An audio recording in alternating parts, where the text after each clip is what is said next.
Hello, my fellow extraordinary Americans. My name is Cosmos Dar, and this is Extraordinary America.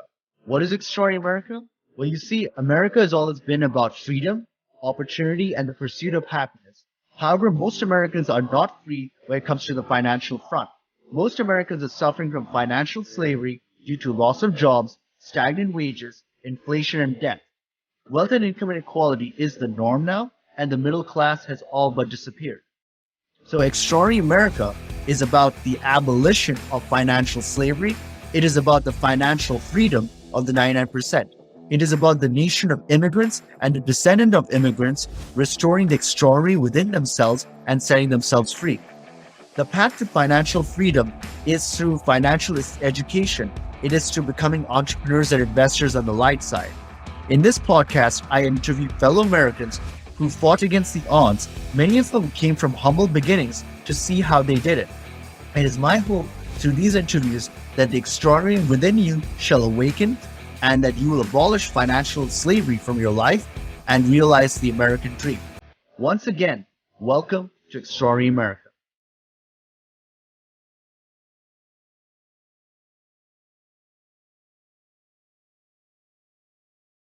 Welcome back to the show, my fellow extraordinary Americans. For today's guest, we have Lou Marinoff. Lou Marinoff is a very successful international best-selling author. He's written books such as Plato Not Prozac and The Middle Way. He's been part of these global organizations such as the World Economic Forum, and he's also been a three-time table hockey champion. And right now, he's a professor at a New York college. Lou, thank you for taking the time to do this interview with us. Oh, you're very welcome, Cosmos. It's a pleasure to be with you today. Yeah, thank you for being here. I wanted to ask, so you've been a three-time table hockey champion. You have also been an international best-selling author, and right now you're a very successful professor at The City College of New York, please. CCNY. Very important. Historic institution. We got to call it by its name. No, totally. Yeah. Can you tell us a little bit more about yourself, your background, and how you got started? Well, it's a very short interview, so I don't want to take up the whole time with my life story. How I got started is what? Where would you like me?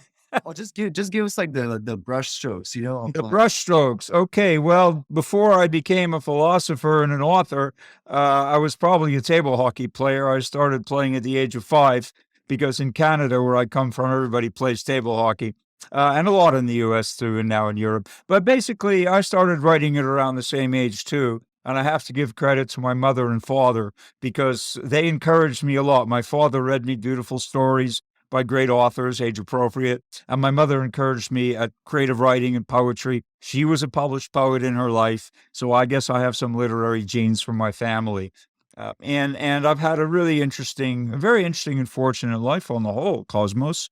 When I turned to formal studies, I did a first degree in theoretical physics, but I've also studied and taught classical music, specifically guitar, for many years. So I love the arts and all of that. I was able to win a Commonwealth scholarship to do PhD research in England at the University of London, and I earned my PhD eventually at University College. And after talented and super successful in everything that you're doing. Well, thank you. I mean, I don't know if earning a PhD is super successful. It was certainly arduous and time consuming and required a lot of devotion. But eventually I was successful and was able to land some jobs and get some important publications into the pipeline. You know, the old saying, publish or perish in the academic world. So I was able to get some really good publications, and one thing led to another. In 1994, I was offered a position at the City College of New York. That was 28 years ago, and I'm still there, and it's been a wonderful place for me. For your viewers who don't know this, the City College of New York was founded in 1847 by Townsend Harris to educate the whole people, meaning often immigrants without a lot of money, some of whose children were the first in their families to earn university degrees. And the payback is that CCNY has more Nobel laureates among its alumni than any other public institution in this country. So we were offering a Harvard quality education at no cost. And the contributors to culture that came out of CCNY include not only Nobel laureates, but also architects and philanthropists and people like Colin Powell. All kinds of amazing people have come out of City College. So it's a place right now that has students from 150 countries. It's a microcosm of the global village.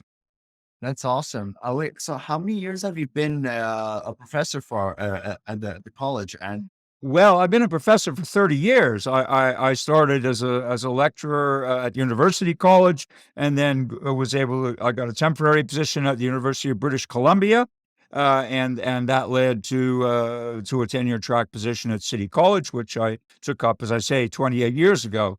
So I've spent the bulk of my adult philosophical life as a professor, but as you know, I have one foot in the academy and another foot in the rest of the world as an author and practitioner.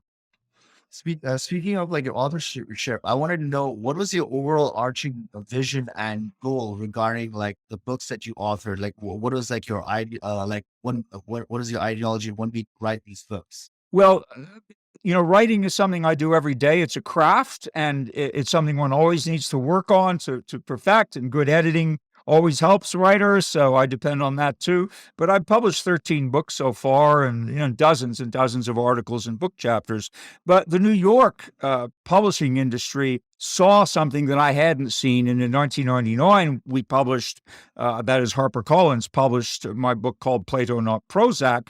This was a popular book meant to convey to ordinary people, non-academics and non-philosophers, how useful philosophy can be in everyday life. Because one of my research subjects and sidelines, if you like, within the academy is philosophical counseling, and Plato Not Prozac took this worldwide. So in America, this may be new to many of your listeners, so let me explain that in America, people are very psychologized from cradle to grave. Psychology is a very powerful discipline. It's licensed by states. Many states allow psychologists to prescribe medication, and I think it is very important for people to know themselves psychologically. But psychology is the child of philosophy, and our contemporary American culture has neglected its philosophical abilities and capabilities to its great detriment. So I am a pioneer of this movement, returning philosophy to people and giving them great ideas from all the wisdom traditions of the world, which they can use in everyday life. And my colleagues and I have contributed to the growth and development of the philosophical practice movement, which is gaining traction worldwide in India, in China, in Europe, and Latin America, North America, everywhere you go, there are now philosophers in practice. So I'm regarded as a pioneer of that field, Cosmos. That's amazing. That's wow. But I didn't decide that this would happen. You understand, when an author writes a book, it's a little bit like like a mother having a baby. You take care of it and you want it to do well. But once the book is published, then it has a life of its own, and one is no longer in control of what happens to it. So in my case, there was such a great need for this, not only in the USA, but also in many, many countries, that Plato Not Prozac very, very swiftly went into something like 27 languages, became a bestseller pretty much worldwide. Now, that's not because of me, but it's because of what I am representing to people, something that's obviously very useful to them. So you might say I was in the right place at the right time, but I never would have dreamed that this could have happened. If you had asked me 10 years earlier, I could not have said, well, this was my plan. So sometimes the best things in life happen to us when we don't anticipate or try to manipulate them. We just be who we are and do our best at what we do. And then sometimes serendipity opens the door. No, totally. So wait, what motivated you and drove you to like basically become like an author this book in addition to the middle way? And like what was it that pushed you to do all of this? Well, that's just an internal thing. I had a wonderful education, both in Canada and in the UK and in the US. I mean, teaching is also an education. We learn by teaching. Many of my students don't realize that, but they ask brilliant questions at times and make us think more clearly about what we think we know. So there's no end to learning, and I'm devoted to lifelong learning, but also devoted to literature and the written tradition. I was steeped in it as a child, as a young adult, and every step of my educational path has been involved with reading and writing, and nowadays editing as well. So I guess it's just an internal thing. I always wanted to be a writer, and I had formed in my mind from an early age the vision of actually launching books in bookstores, not necessarily doing international book tours, but at least being an author. And that has come to pass. And I think if you're asking me to pin it down, it often comes really down to perseverance and willpower. I think that willpower is a very neglected I want to say commodity. It's not for sale, but it's a very neglected ability that all humans can muster to a greater or lesser extent, and can also train themselves to persevere in willingness and will themselves to do things, and therefore to go further than they think they can do, or to accomplish more than they think they can do. If you sit back passively, I'm not saying you, but if people tend to sit back passively, and let's say they're not where they want to be, it's very convenient sometimes to blame this on other people, or to blame it on circumstances, or to blame it on all the boogeymen that the politicians conjure up to keep us in fear and animosity. But at the end of the day, if you look into yourself, you will discover resources that can overcome all of these things. And part of the great wisdom traditions in the West and in Asia alike teach us to mobilize those inner resources. And I think that that's something I've been able to do as well, thanks to my teachers, but also thanks to the feedback I get from actually practicing these virtues and these disciplines. Okay. So, Lou, what was the biggest lesson you learned over your like all throughout your career over the years? That nobody can do anything alone. As the English poet John Donne finally said, no man is an island. That you could write the greatest book in the world, but if you do it in a vacuum somewhere and nobody ever gets to read it, it will be a kind of a wasted gift. So we need editors, we need publishers, we need distributors, we need above all readers. And an author can only become an author in virtue of all those other components, all those social and economic components that have to be in place. And whatever you want to do in life, Cosmos, I'm sure you know this well, whatever it is that you want to achieve in any field whatsoever, you're going to be working with people. Sometimes you'll meet with opposition, sometimes with cooperation, but life is really a concerted effort. It's a sum of what each individual is capable of within a social, economic, and political matrix that hopefully on a good day encourages them to be the best they can be. So if we work together cooperatively, each of us individually will attain a better result than if we just forge ahead and ignore everybody else on the scene. No, totally. Um, yeah, I agree with you on that one. Yeah. Um, so Lou, what do you think is the biggest challenge you had to face over all of these years, like while you're doing your authorship or like doing the table hockey championship or like even being like professor, like what is the biggest challenge you faced in your life? Well, every day is a kind of a challenge. Not that I seek challenge, but I enjoy challenge. I enjoy competition. Obviously, there's competition and cooperativeness. Every team functions both by competition against other teams and by cooperativeness within the team.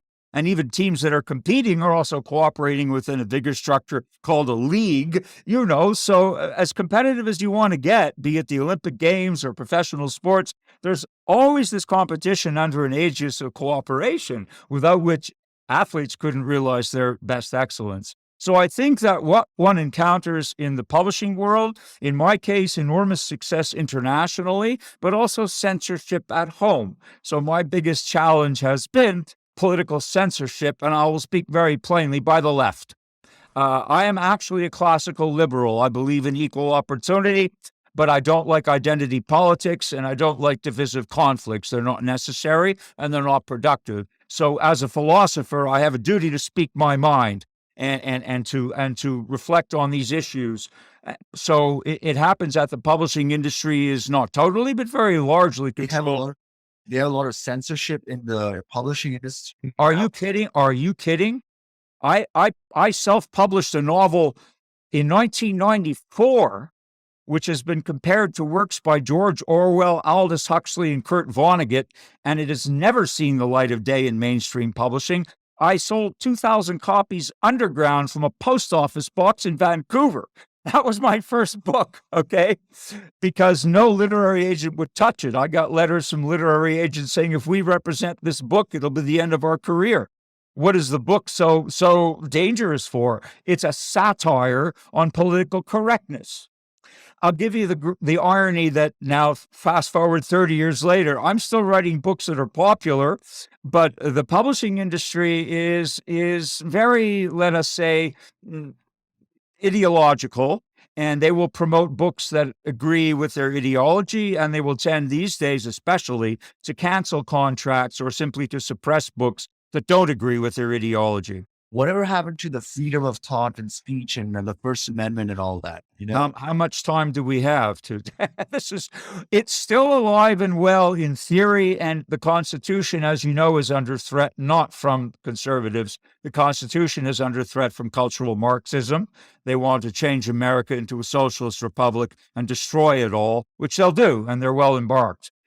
So we have the First Amendment, but the First Amendment only applies in public spaces. I teach at a public university, so in theory, I'm free to think unauthorized thoughts and to teach my students things that may be contrary to some of the workaday ideologies they've been indoctrinated with since day one in the K-12 system. That's how bad it is. There are no countervailing positions presented.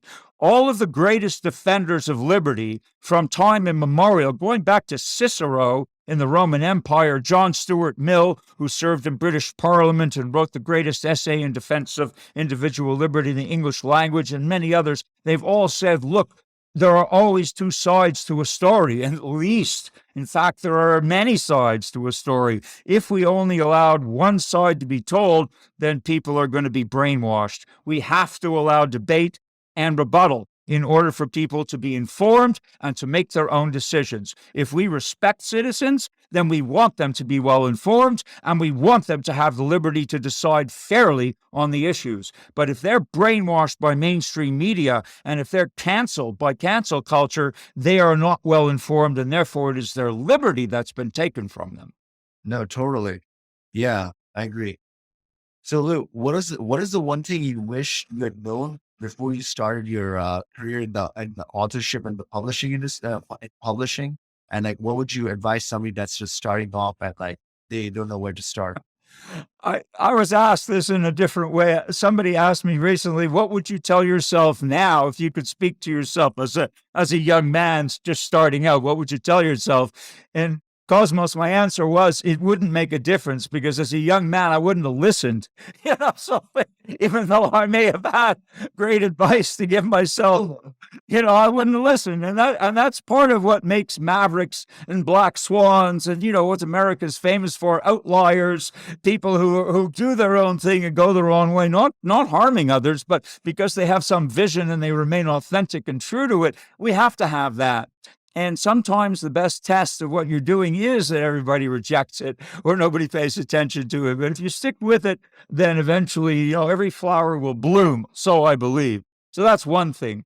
But again, the greatest lesson so far in my life has honestly been that the best things that have ever happened to me, and many, many, many wonderful things have happened thanks to great people on this earth and people from whom I've learned so much and never imagined being able to meet. But all of those things were not things that I cooked up and said, okay, tomorrow I'm going to meet this person or accomplish this, that, or the other thing. Because again, it's a social matrix, a socioeconomic and political matrix. So the best things in my life are the things that happened without me actually trying to manipulate them. Although one can manipulate certain things. I manipulate my household and try and keep it tidy and organized. We can manipulate our desktops and our email. But the best things in life will often happen serendipitously if you have a good heart and an open mind and belief that there are greater forces in the world than the people who rule us politically. I think wonderful things can and do happen. No, totally. So Lou, you have been part of the World Economic Forum, right? And you also predicted the financial collapse of 2008. Can you tell me a little bit more about how you became a part of the World Economic Forum and how you managed to predict the collapse that happened in 2008? Sure. I've been fortunate, maybe, to have been working in workshops on ethics and values and so forth with world leaders in business, in culture, in religion, many fields for more than 20 years. I've been doing this. So how it happened originally was, again, Plato, not Prozac. One summer, I think it was summer of 2000, it got into the Economist magazine. There's a column, or there used to be a column in the Economist magazine called What the World is Reading. And one year, Plato Not Prozac, being a bestseller in so many countries, got into the Economist and was mentioned there. And immediately when that happens, then the World Economic Forum calls you and emails you, invites you to Davos, although there was a series of auditions. It's a high energy forum, a very serious forum of global leaders. So you have to go through a process to demonstrate that you're capable of actually accomplishing something with them. So they put me through the audition, in which I passed, and eventually I ended up being faculty, not only to them, but to Horasis, which is a very important group that meets regularly with Indian and Chinese and other business leaders, because India and China are growing economic giants. And there are all kinds of things going on. I work with many global organizations, but I guess the best known is the WEF and Davos. So I was there many years, and that's how I got there. But then being there, I also learned a tremendous amount about how the world works, really who's pulling the strings and what's going on in the background. And that gave me, and that combined with world traveling 100,000 miles a year, many, many countries, meeting with leaders in many places and doing events with them and for them, gave me a tremendous window onto the world. So I was able to write The Middle Way. It was published in 2006 and 7 rather, and I saw very clearly that the real estate bubble and this whole scam about derivatives, this was all sucking people in. The bubble was getting bigger, the greed was getting bigger. People were buying homes they couldn't afford, flipping them, and then buying more. And all these bubbles will burst. My model for this historically is the South Sea bubble, which people were talking about for a century. Thomas Jefferson wrote about it. It was a British bubble, but he wrote about it. Thomas Jefferson said, wealth is not created, and I'm quoting him, by legerdemain tricks on paper. Wealth is created by honest labor and the products of honest labor, including starting with agriculture and manufacturing and things that people really need. The internet is smoke and mirrors as much as it's running now essential operations. It's still people who have to be in charge and not the Internet of Things. God help us. We're losing our own control over the world because of this. But basically, it was clear to me that the bubble was going to burst. So in 2007, as the book was being published, I divested myself completely from the market. And I'm sorry to say that, again, for political reasons, the book did well, but was not really promoted much in the USA. It's been translated into all kinds of languages. And if anybody had been able to see that book and read the chapter that predicted the collapse, they could have divested themselves too and saved. How many consumers could we have saved? How many billions of dollars? I'm sorry that it happened, and I'm also sorry that people didn't know about it. I'm not a prophet, and I don't have a crystal ball. Sometimes, Cosmos, you just connect the dots, and you can see pretty clearly the direction that the world is heading. It doesn't mean that it's fated to go to this place, but if there's an unrelenting will for people to experience this kind of bubble, then it is going to burst one day, and a lot of people are going to get hurt. So I predicted Brexit and Donald Trump's election in 2016, and I did it publicly at a European conference of political and business leaders, and I was booed. I mean, the EU didn't want Brexit to happen, and nobody apparently in Europe liked Donald Trump very much. But I saw, again, the writing on the wall. It was very clear. There was a lot of mistrust in established politics. Hillary was not trusted, even though she's very powerful and influential. Americans didn't trust her. It's that simple. She's demonstrated scandal after scandal in all of her political life. I met Bill Clinton a couple of times in Davos, and he had no interest in philosophy. Anybody with no interest in philosophy might just have some blind spots about whether they appear virtuous or not. Well, she certainly didn't appear virtuous enough to be president. So she wasn't elected, but I saw it. And again, I'm not a prophet. I just connected the dots. I also predicted some of the unfortunate calamities we're experiencing now, but that might get too political for you. I just want to say this. If you make an effort to be as well informed as possible, and if you have access to good intelligence, And if you're able to meet with people who are actually running important sectors of the economy, of industry, of culture, and social entrepreneurs, Nobel laureates, people I've been fortunate enough to consort with regularly, they will tell you a lot of useful things. And if you kind of put the pieces together, you're going to see a plausible direction in the near future. And that's really what it comes down to. All of this is reversible. I'm not a pessimist. By the way, we can reverse the damage that is being done, but it's going to take a lot of effort. That's what Extraordinary America is about. It's trying to restore to a certain extent, but we have to give hope to people. Yes, and that's the theme of the middle way, that what people really want in life, among whatever other things they need, air, food, water, but people better thrive in an atmosphere of liberty, opportunity, and hope. Those are the three keys. And America, and listen, Cosmos, I've lived in 4 countries. I visited dozens, but I've lived in 4. I lived in Canada, where I grew up. I lived in the UK, where I studied for several years. I've lived in Israel a couple of times, and I lived in the US now for 28 years. And I can say unequivocally, America is the freest country I have ever inhabited, by far. They offer liberty of all kinds, sometimes maybe too much on a given day.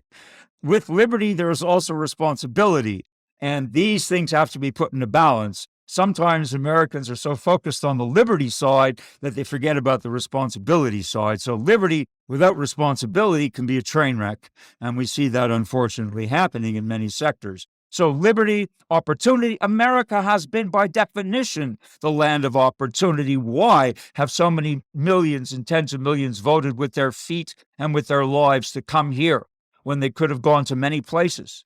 They didn't come to America because it was the only place they could come to. People for generations have been coming here because they sought opportunity.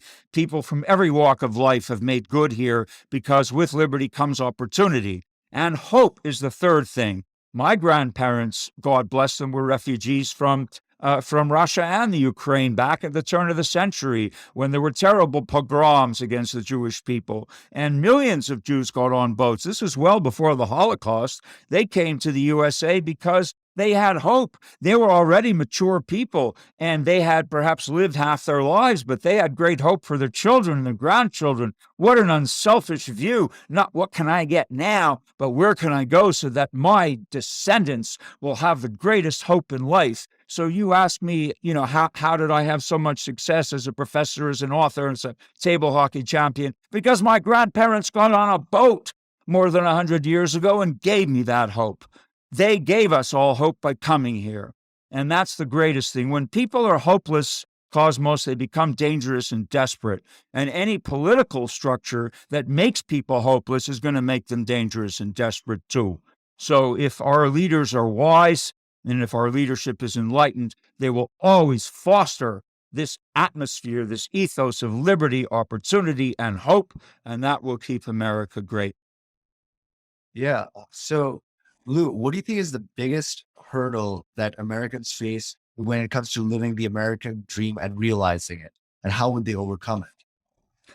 Well, if the American dream consists of a somewhat, a financial security, owning your own home, and sending your children to to have a good education, and hopefully they'll do better and live longer. We're seeing a reversal of that. So, these are the facts. Again, I'm not a pessimist, but for many, many decades, life expectancy was increasing in this country, measurably by decade. You could see it growing, and now it's going south of there. We've reached, unfortunately, a turning point. And that's due to a whole constellation of factors. It's not just one factor. There are huge drug problems in the culture.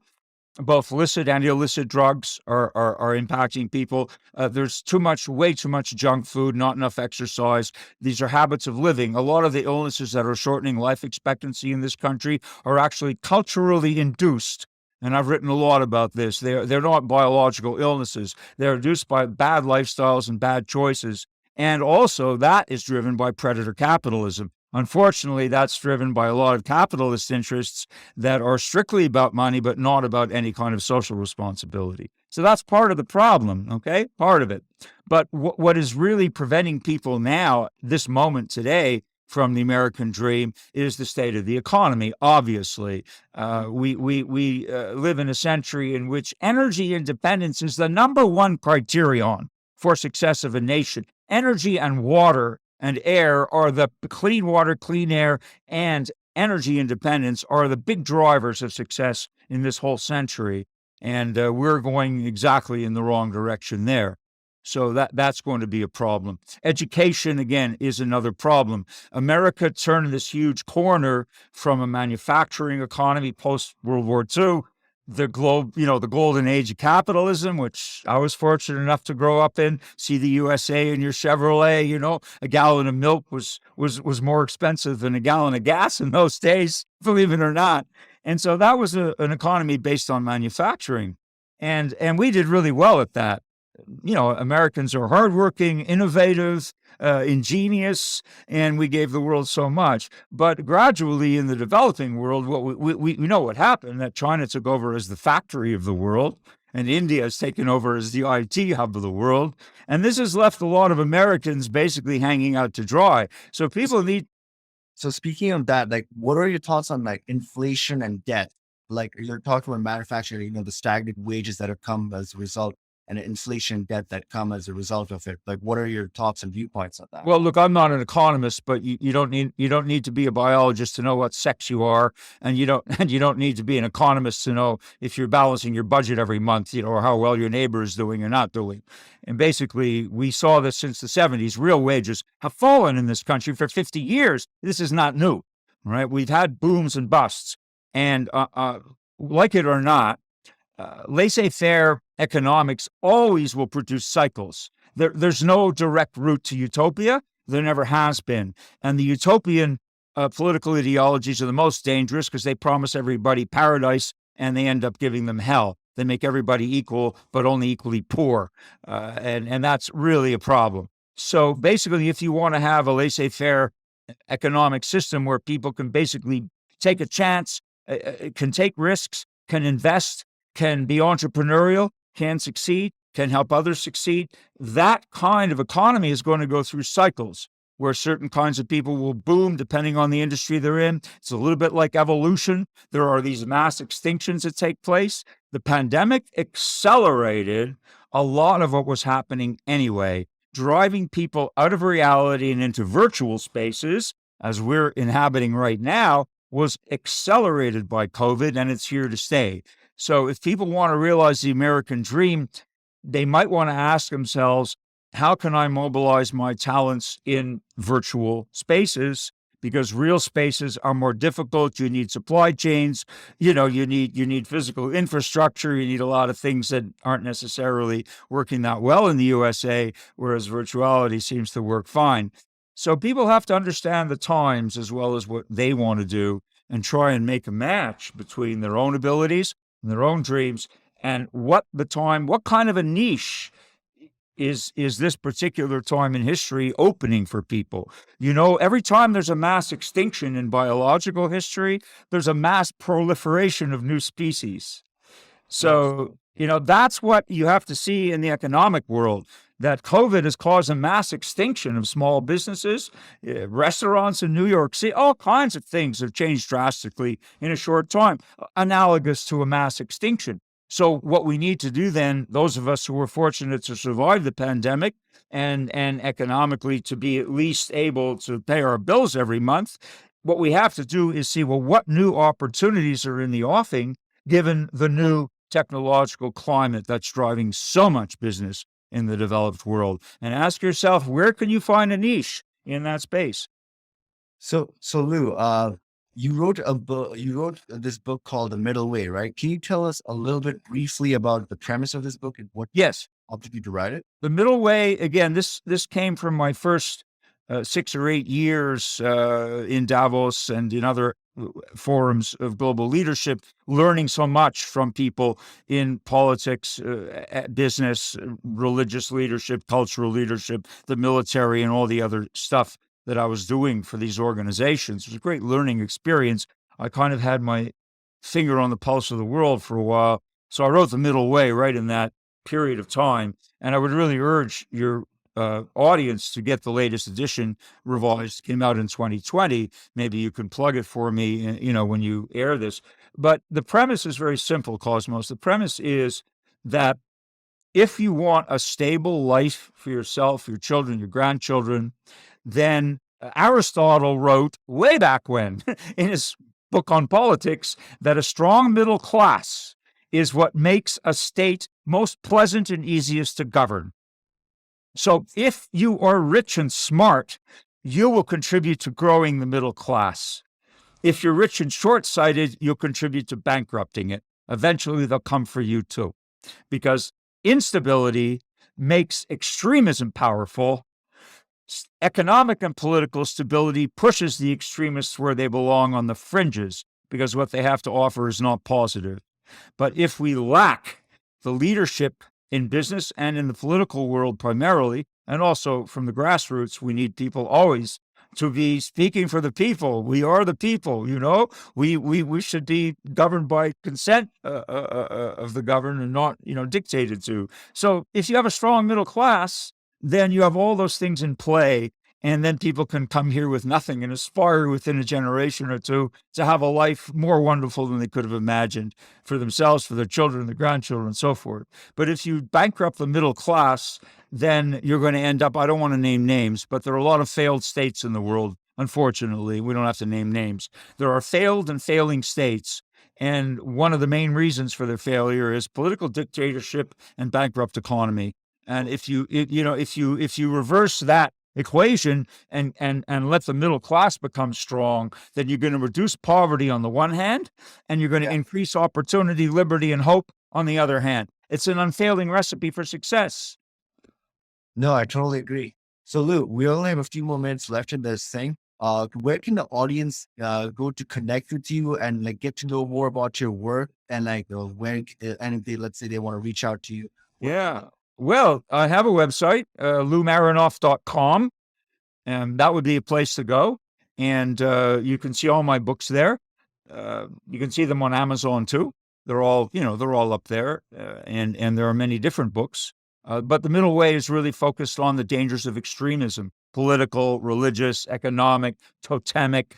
Every facet of extremism is really reframed in the context of the great virtue ethicists of antiquity: Aristotle, Buddha, and Confucius, the ABCs, as it happens, of virtue ethics. And they all taught a version of moderation and the middle way, which enables people to flourish and to prosper. So that's what that book is about. But people can go to my website and find all the other books. There's a contact email there if they want to reach out.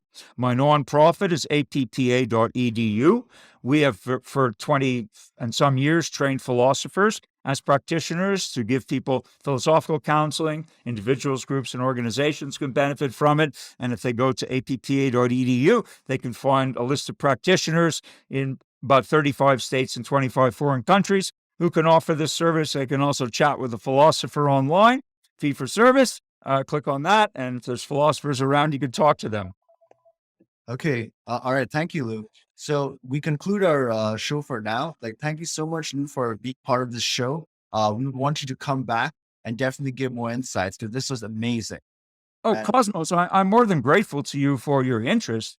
And I hope, since this is your audience now, that we can introduce new ideas to them, things that will help them to improve in whichever way they see. I would love to return another time. And next time, let's talk table hockey. Totally. Yeah. So, well, my fellow extraordinary Americans, remember that there's an extraordinary within you, and it's our job to unleash and empower them. Bye for now. Until next time. Hey there, everyone. Thank you for watching Extraordinary America. If you like what you see, please do subscribe to our podcast and share it with others. Remember that the best investment that you can make in your lifetime is in your own financial education, for it is knowledge that truly sets you free. Also remember that your purchasing power is being diluted through inflation, and then the practical thing to do is to protect the loss of your purchasing power by investing in precious metals or the right cryptocurrencies.